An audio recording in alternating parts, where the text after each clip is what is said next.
ग्वालियर पूर्व विधानसभा में शक्ति प्रदर्शन के लिए बीजेपी आज रोड शो करेगी। बीजेपी के रोड शो में मुख्यमंत्री शिवराज सिंह चौहान, केंद्रीय मंत्री नरेंद्र सिंह तोमर, प्रदेश के अध्यक्ष वी डी शर्मा समेत पूर्व मुख्यमंत्री उमा भारती समेत पार्टी के तमाम दिग्गज शामिल होंगे। रोड शो शाम 4:30 बजे ग्वालियर पूर्व विधानसभा क्षेत्र के नदी गेट से शुरू होकर जयेंद्रगंज और इंदरगंज चौराहा, लोहिया बाजार, नया बाजार, दाल बाजार होते हुए इंदरगंज चौराहे पर समाप्त होगा। राजगढ़ में बीजेपी के वरिष्ठ नेता और पूर्व सीएम उमा भारती ने कहा कि हमें घमंड नहीं पालना है। उमा भारती ब्यावरा सीट पर बीजेपी प्रत्याशी के पक्ष में सभा करने के लिए पहुंची थी। मंच से बोलते हुए उमा भारती ने कहा कि हमें जोर का झटका धीरे से लगा था, लेकिन ये झटका जरूरी था क्योंकि इससे बीजेपी को समझ में आ गया कि हमें घमंड नहीं पालना है।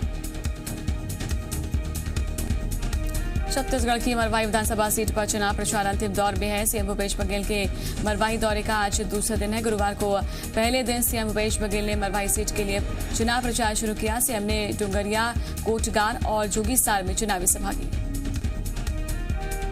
मुख्यमंत्री ने डोंगरिया में सभा को संबोधित करते हुए गौरेला, पेंड्रा, मरवाही को संवाद की बात कही। इसके साथ ही रमन सरकार 15 सालों तक इलाके का विकास न करने का आरोप लगाया। सीएम ने जनता से मरवाही को कांग्रेस का विधायक देने का वादा किया। पूर्व सीएम डॉक्टर रमन सिंह ने भी मरवाही में मोर्चा संभाल लिया है। अगले 2 दिन तक वो मरवाही विधानसभा के अलग अलग इलाकों में चुनावी सभाओं को संबोधित करेंगे। गुरुवार को एक चुनावी सभा में बोलते हुए पूर्व सीएम ने बघेल सरकार पर मरवाही चुनाव में सरकारी मशीनरी का दुरुपयोग करने का आरोप लगाया। उन्होंने कहा कि मरवाही में कलेक्टर और एसपी कोटवार की तरह ही काम कर रहे हैं। रमन सिंह ने कहा कि छत्तीसगढ़ में भय और आतंक की सरकार चल रही है और इस सरकार को विकास से कोई मतलब नहीं। मंत्री टीएस सिंहदेव ने कोटमी में चुनावी सभा को संबोधित किया है। छत्तीसगढ़िया अंदाज में उन्होंने लोगों से वोट कांग्रेस को देने की अपील की। वहीं पर जोगी के जाति मामले में उपजे विवाद पर कहा कि बीजेपी पहले चुनौती दे रही थी और अब सहानुभूति बटोरने का काम कर रही है। कार्यकर्ताओं में असंतोष, कहा कि सभी कार्यकर्ताओं का दिल मांगे मोर करता है। जाति मामले को लेकर एक बार फिर से अमित जोगी ने ट्वीट करके सीएम भूपेश बघेल से अपनी जाति पूछी। अमित जोगी ने लिखा कि आपने मेरे पिताजी और मेरे जाति की छानबीन करी है, इसलिए आप ही बताएं कि मेरी जाति क्या है। मध्य प्रदेश कांग्रेस लगातार सिंधिया पर हमलावर है। इसी कड़ी में प्रदेश कांग्रेस के मीडिया प्रभारी के मिश्रा ने ज्योतिरादित्य सिंधिया के निजी सचिव पुरुषोत्तम पराशर का ऑडियो और वीडियो जारी कर उन पर 2018 के चुनावों में खरीद फरोख्त का आरोप लगाया। के मिश्रा ने ग्वालियर आईजी से ऑडियो और वीडियो के साइबर सेल की से जांच कराने की और दोषी के खिलाफ कार्रवाई की मांग की है। के मिश्रा ने आरोप लगाया कि पुरुषोत्तम पराशर ने भांडेर उपचुनाव में बीजेपी प्रत्याशी रक्षा सिरोनिया के पति संतराम सिरोनिया से साल 2018 के विधानसभा चुनाव में टिकट के बदले 1 करोड़ रुपए की मांग की थी। अशोकनगर पहुंचे पूर्व मंत्री सचिन यादव ने उपचुनाव को लेकर बड़ा बयान दिया। सचिन यादव ने कहा कि बीजेपी के कई विधायक उनके संपर्क में हैं। सचिन यादव कांग्रेस प्रत्याशी आशा धूरे के समर्थन में हुए सम्मेलन में शामिल होने के लिए अशोकनगर पहुंचे थे। छतरपुर के बड़ा मलहरे में चुनावी सभा में कांग्रेस प्रत्याशी रामसिया भारती के मंच पर रोने से और बीजेपी ने इसको नौटंकी करार दिया है। बीजेपी का आरोप है कि पूर्व सीएम कमलनाथ की सभा में कांग्रेस विधायकों के इशारे पर कांग्रेस प्रत्याशी रोने को सिंपैथी वोट की सियासत बताया। बीजेपी ने कहा कि वो तब क्यों नहीं रोई जब कमलनाथ ने इमरती देवी के खिलाफ बयान दिया था। वहीं पर बीजेपी के आरोपों पर कांग्रेस ने भी पलटवार किया है। कांग्रेस ने कहा कि बीजेपी चुनाव में हार रही है, इसीलिए इस तरह से अफवाह फैला रही है। छतरपुर के बड़ा मलहरा से कांग्रेस प्रत्याशी रामसिया भारती का मंच से रोने का वीडियो सामने आया था और इसी से जुड़ा एक और वीडियो भी सामने आया जिसमें कांग्रेस विधायक आलोक चतुर्वेदी रामसिया भारती को जनता के सामने रोने की सलाह दे रहे हैं। ब्यावरा विधानसभा से बीजेपी प्रत्याशी नारायण सिंह पवार का एक वीडियो वायरल हो रहा है। वीडियो में युवक नारायण सिंह पवार से इलाके में कोई काम न करने और फसल बीमा को लेकर सवाल कर रहा है, जिस पर बीजेपी प्रत्याशी नारायण सिंह पवार कह रहे हैं कि नहीं किया कोई काम, आगे भी नहीं करूंगा बस। सोशल मीडिया पर नारायण सिंह का पवार का वीडियो वायरल होने के बाद सियासी चर्चा में अब जोर पकड़ लिया है। हालांकि जी मीडिया किसी भी ऐसे वायरल वीडियो की सत्यता की पुष्टि नहीं करता। कोरिया पहुंचे पूर्व कैबिनेट मंत्री केदार कश्यप ने भूपेश सरकार पर निविदाओं और के कमीशन का आरोप लगाया। केदार कश्यप ने कहा कि निविदाओं में कमीशन को लेकर विधायक, मंत्री, मुख्यमंत्री में सौदेबाजी हो रही है। केदार कश्यप ने निविदा माफियाओं के तार दुबई तक जुड़े होने का भी आरोप लगाया। मध्य प्रदेश में सरकार के खिलाफ जारी कांग्रेस के आरोप पत्र पर बीजेपी हमलावर है। बीजेपी प्रदेश अध्यक्ष विष्णुदत्त शर्मा ने प्रेस कॉन्फ्रेंस करके बीजेपी पर लगे आरोपों का जवाब तो दिया ही, साथ ही कांग्रेस पर आरोपों की झड़ी भी लगा दी। वीडी शर्मा ने कमलनाथ को भी आड़े हाथों लिया है। शर्मा ने कहा कि पूरे प्रदेश में जो मेडिकल कॉलेज बने उनका बजट है 300 करोड़ और अकेले छिंदवाड़ा में जो मेडिकल कॉलेज बन रहा है उसका बजट है 1600 करोड़। वीडी शर्मा ने एसआर मोहंती को चीफ सेक्रेटरी बनाने पर भी कमलनाथ पर सवाल उठाए हैं। उन्होंने कहा कि 600 करोड़ के घोटाले के आरोपी को सरकारी गवाह बनाकर चीफ सेक्रेटरी किसने बनाया। कांग्रेस विधायक आरिफ मसूद और उनके समर्थकों के बीच में उनके खिलाफ कोविड नियमों के उल्लंघन का मामला दर्ज किया गया है। भोपाल के तरैया थाने में ये केस दर्ज किया गया। फ्रांस के राष्ट्रपति के विरोध में आरिफ मसूद और उनके करीब 2000 समर्थकों ने भोपाल के इकबाल मैदान में प्रदर्शन किया था। छत्तीसगढ़ में बीजेपी 1 नवंबर को खेत सत्याग्रह करेगी और सरकार की नीतियों के खिलाफ नीतियों की और किसानों की मांगों को लेकर ये सत्याग्रह किया जा रहा है। बीजेपी किसानों के साथ खेत में बैठकर सत्याग्रह करेगी। बीजेपी नवंबर में धान खरीदी शुरू करने, खुदकुशी करने वाले सभी किसानों के परिजनों को तत्काल मुआवजा देने, 20 क्विंटल प्रति एकड़ धान खरीदी करने, मानक खाद बीज की बिक्री तत्काल बंद करने सहित कई मांगों को लेकर ये सत्याग्रह करेगी। दुर्ग जिले के उल्ला स्थित सहकारी दूध उत्पादन केंद्र देवभोग दुग्ध संघ के दैनिक वेतन भोगी कर्मचारियों ने हड़ताल का ऐलान कर दिया है। कर्मचारियों ने प्रबंधन पर परेशान करने का आरोप लगाया। देवभोग के दैनिक वेतनभोगी कर्मचारी कलेक्टर दर के अतिरिक्त इंसेंटिव और वेतन बढ़ाने की मांग को लेकर प्रदर्शन कर रहे हैं। वहीं पर कर्मचारियों की मांग है कि उन्हें नियमित कर्मचारियों की तरह यहाँ पर इंसेंटिव दिया जाए। वहीं पर प्रबंधन कर्मचारियों को मनाने में जुटा हुआ है।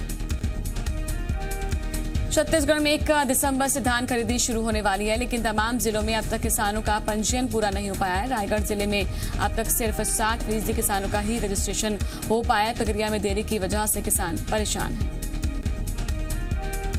वहीं पर बीजेपी ने पंजीयन की तारीख बढ़ाने की मांग की है। राज्य सरकार की तरफ से पंजीयन की तारीख 31 अक्टूबर तय की है। जिले में 94,608 किसानों का पंजीयन होना है, लेकिन अब तक सिर्फ 67,964 किसानों की एंट्री ही हो पाई है। छत्तीसगढ़ किसान यूनियन के पदाधिकारी गांधी मैदान में अनिश्चितकालीन धरने पर बैठे हैं। 1 नवंबर से धान खरीदी करने के समेत उनकी कुल 8 सूत्रीय मांगे हैं। मांगे पूरी न होने पर उन्होंने 9 नवंबर को जेल भरो आंदोलन करने की चेतावनी दी।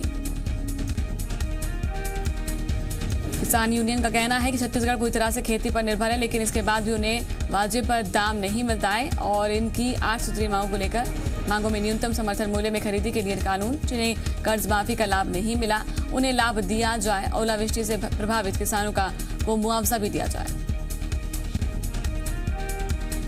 छिंदवाड़ा में परासिया के पूर्व विधायक ताराचंद बावरे के बेटे और के साथ मारपीट का आरोप लगाया। वहीं पर इसको लेकर एसपी से शिकायत की गई है। एसपी ने मामले की जांच के आदेश दे दिए। आरोप लगाने वाले युवक पंजाब प्रिंट प्लस के कर्मचारी हैं। उनके अनुसार वो बुधवार को फ्लैक्स प्रिंटिंग की बकाया राशि 1.5 लाख रुपए लेने के लिए पूर्व विधायक के घर में पहुंचे थे। उनके साथ ताराचंद बावरिया के बेटे सौरभ और भांजे कार्तिक ने मारपीट की। रायसेन जिले के ग्रामीण बैंक शाखा सिलारी खुर्द के बैंक मैनेजर को लोकायुक्त की टीम ने रिश्वत लेते हुए रंगे हाथों पकड़ा है। वहीं पर आरोप है कि बैंक मैनेजर अंकित मिश्रा ने किसान क्रेडिट कार्ड बनाने के लिए 2 किसानों से 18,000 रुपए की मांग की थी। इसकी किसानों ने भोपाल लोकायुक्त से शिकायत की थी।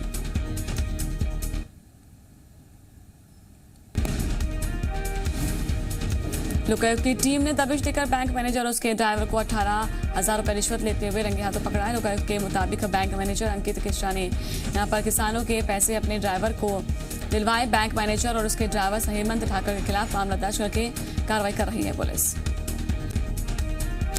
राजगढ़ में महिला के साथ छेड़छाड़ करने वाले आरोपी को पुलिस ने गिरफ्तार कर लिया है। वहीं पर आरोपी को बंधक बनाकर उसके साथ मारपीट करने वाले को भी पुलिस ने गिरफ्तार किया। दरअसल गोरखपुर गांव का एक वीडियो वायरल हो रहा था, जिसमें ग्रामीण आरोपी को पेड़ में बांधकर पीट रहे थे। बताया जा रहा है कि आरोपी को बचाने आए युवकों को भी ग्रामीणों ने पेड़ से बांधकर पीटा और इस मामले में पुलिस ने आरोपी राधे श्याम और उसे पीटने वाले 2 लोगों को गिरफ्तार किया है। मामले में आरोपी को पीटने वाले कई आरोपी फरार हैं, जिनकी तलाश पुलिस कर रही है। बेमित्रा पुलिस ने बड़ी कामयाबी हासिल की है। उमंग राइस मिल में हुई चोरी के आरोपी को पुलिस ने मात्र 6 घंटे में ही गिरफ्तार कर लिया। जानकारी के मुताबिक मिल के कर्मचारी मिल से बाहर गए थे, तभी अचानक से गले में रखे 3,30,000 रुपए चोरी हो गए। मिल प्रबंधक की शिकायत पर पुलिस ने सक्रिय होकर फरार आरोपी रमेश शर्मा को मुंगेली बस स्टैंड से गिरफ्तार किया। वहीं पर 3,30,000 रुपए बरामद कर कोर्ट में पेश किया गया, जहां पर उसे जेल भेज दिया गया। जांजगीर चांपा जिले के फगूरम चौकी पुलिस ने नकली नोट गिरोह का भंडाफोड़ किया है। मुखबिर की सूचना पर पुलिस ने बाइक सवार युवक से 98,300 रुपए के नकली नोट जब्त किए हैं, वहीं पर जिसमें 550 के नकली नोट थे। पूछताछ के बाद आरोपी की निशानदेही पर पुलिस ने खेत में बने एक कमरे में छापा मारा, जहां पर एक नकली नोट बनाने का सामान, लैपटॉप, प्रिंटर और स्कैनर जब्त किए गए। छत्तीसगढ़ की सबसे मोस्ट वांटेड नक्सली हिरमा की बांध में बीजापुर पुलिस ने दस्तक दे दी है। नक्सलियों का गढ़ माने जाने वाला पामेड़ और धर्मारम में बीजापुर पुलिस कैंप खोलने में जुटी हुई है। लगातार पुलिस और नक्सलियों के बीच में हो रही मुठभेड़ और गोलीबारी के बीच बीजापुर एसपी खुद मोर्चा संभालते हुए इस कैंप को व्यवस्थित करने में जुट गए हैं। पुलिस कैंप बना रही है। यहाँ पर चिंता बागू नदी है। नदी के उस पार से नक्सली गोलीबारी करते हैं, लेकिन इसके बाद भी सुरक्षा बल कैंप बनाने में लगे हुए हैं। वहीं पर जिस धर्मारम गांव में कैंप खोला जा रहा है, वहां का माहौल पूरी तरह से नक्सलियों के लिए मुफीद है। कैंप खुल जाने से नक्सलियों के गढ़ में शासन प्रशासन का दखल बढ़ जाएगा। जगदलपुर में डीआरजी के जवानों ने 1 लाख के इनामी नक्सली को गिरफ्तार किया। गिरफ्तार नक्सली जन मिलिशिया कमांडर है। जवानों ने नक्सली के पास से बम भी जब्त किया है। गिरफ्तार नक्सली का नाम बोटी मड़कामी है, जो कि कई नक्सली वारदातों में शामिल रह चुका है। कोरिया पुलिस ने फर्जी पासपोर्ट के साथ ही एक विदेशी नागरिक को पकड़ा है। पुलिस के मुताबिक आरोपी फर्जी प्रोफाइल के जरिए लड़कियों को बेवकूफ बनाकर उनसे पैसे ऐंठने का काम करता था। कोरिया पुलिस ने आरोपी को दिल्ली से पकड़ा है।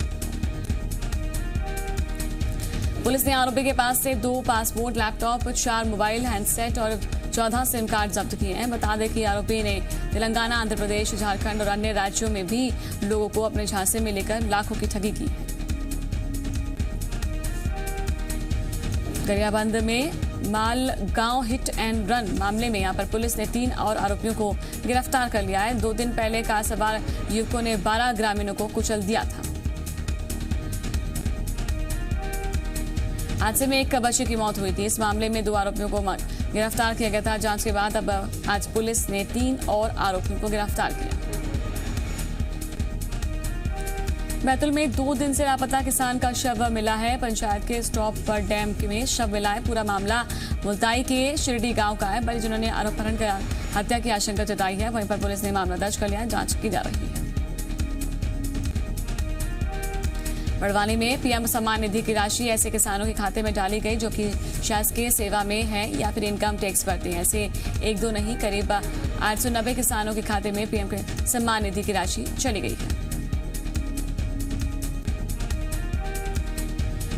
भू अभिलेख विभाग ऐसे किसानों की पहचान कर रहा है, उससे राशि वसूली की प्रक्रिया भी की जा रही है। बता दें कि जिले में करीब लगभग 1,40,000 से ज्यादा के ऐसे किसान हैं जो लाभ की श्रेणी में आते हैं। कहीं पर कई नाम अभी भी दर्ज होना बाकी है। उज्जैन के तराना इलाके में निर्माणाधीन पुल गिरने के मामले में अधिकारियों पर कार्रवाई की गई है। कलेक्टर ने इंजीनियर रघुनाथ सूर्यवंशी को निलंबित करने के निर्देश दे दिए। साथ ही ठेकेदार पर भी केस दर्ज करने के निर्देश दिए। पाट गांव के पास छोटी काली सिंध नदी पर बन रहे ब्रिज का एक हिस्सा अचानक से गिर गया। इस हादसे में 6 मजदूर गंभीर रूप से घायल हो गए थे। सभी घायलों को जिला अस्पताल के लिए उज्जैन के एक अस्पताल में भर्ती करवाया गया है। हादसे के बाद जिला प्रशासन की टीम के साथ साथ यहां पर स्थानीय विधायक भी मौके पर पहुंचे। पन्ना में एक मजदूर बलबीर सिंह यादव को 7.2 कैरेट का जेम किस्म का हीरा मिला है। वहीं पर मजदूर ने हीरा कार्यालय में जमा कराया है और जिसे अगले महीने होने वाली नीलामी में रखा जाएगा। नीलामी में मिले ऐसे में से रॉयल्टी काट के कर यहाँ पर बाकी का पैसा मजदूर को दे दिया जाएगा। बता दें कि मजदूर को पहले भी छोटा हीरा मिला था। इसके बाद से वो लगातार हीरा खोज रहा था। करीब 1 महीने की कड़ी मेहनत के बाद उसकी किस्मत फिर से चमक गई। भोपाल में 20 से 29 नवंबर के बीच टैगोर अंतर्राष्ट्रीय साहित्य कला महोत्सव के द्वितीय संस्करण विश्व रंग का आयोजन किया जाएगा। महोत्सव में विज्ञान और भविष्य की दुनिया में कला और साहित्य के स्वरूप और उसकी भूमिका के प्रभाव पर फोकस रहेगा।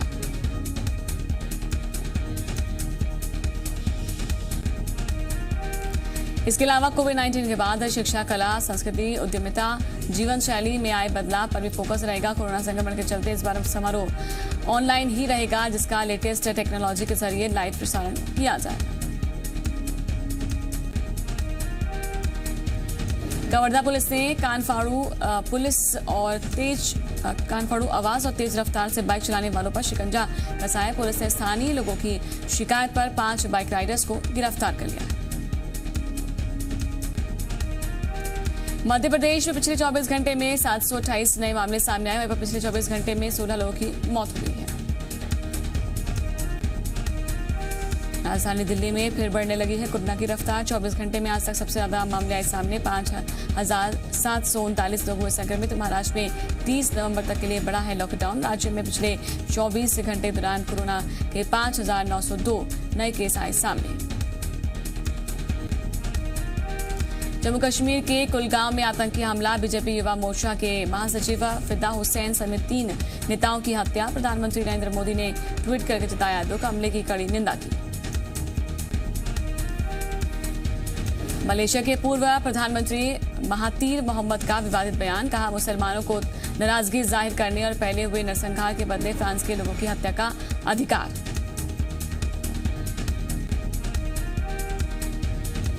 फ्रांस के नीस शहर में आतंकी हमलावर ने चाकू से 3 लोगों की जान ली है। राष्ट्रपति मैक्रों ने कहा कि इस्लामिक टेरर अटैक संयुक्त राष्ट्र महासचिव एंटोनियो गुटरेस ने हमले पर जताई है चिंता। ट्रंप ने कहा, कट्टरपंथी इस्लामिक आतंकवादी हमलों का हर हालत में उनको रोकना होगा। पीएम मोदी ने फ्रांस में आतंकी हमलों की निंदा की है। कहा, आतंकवाद के खिलाफ लड़ाई में भारत फ्रांस के साथ खड़ा है। पीड़ितों के परिवारों के प्रति हमारी गहरी संवेदना। पुलवामा आतंकी हमले पर पाकिस्तान का कबूलनामा। मंत्री फवाद हुसैन ने इमरान खान सरकार की बड़ी उपलब्धि पर बताया कि विवाद बढ़ने पर दी सफाई। कहा, हम आतंकवाद की निंदा करते हैं। अभिनंदन मामले में खुलासे के बाद बीजेपी का कांग्रेस पर हमला। पूछा, पसीने छूटने वालों के साथ क्यों है राहुल गांधी। पाकिस्तानी सांसद का दावा, भारत के हमले के डर से ही अभिनंदन को रिहा किया गया। निकिता हत्याकांड के दोनों आरोपी तौसीफ और अजरू को कोर्ट ने 14 दिनों के लिए न्यायिक हिरासत में भेज दिया है। आरोपी रेहान की पेशी आज। पीड़ित परिवार ने कहा कि केस चलाने के बजाय दोषियों को जल्द से जल्द दे फांसी। आज से पीएम मोदी का 2 दिन का गुजरात का दौरा है। सुबह 9:30 बजे पहुंचेंगे अहमदाबाद। सबसे पहले देंगे दिवंगत केशुभाई पटेल को श्रद्धांजलि। साबरमती रिवर फ्रंट पर देश की पहली सीप्लेन सेवा का उद्घाटन करेंगे। महाराष्ट्र के पालघर में हुई संतों की हत्या पर बनेगी फिल्म। पुनीत इस्सर निभाएंगे अहम किरदार। दिल्ली में फिल्म के टाइटल सॉन्ग और पोस्टर का हुआ विमोचन।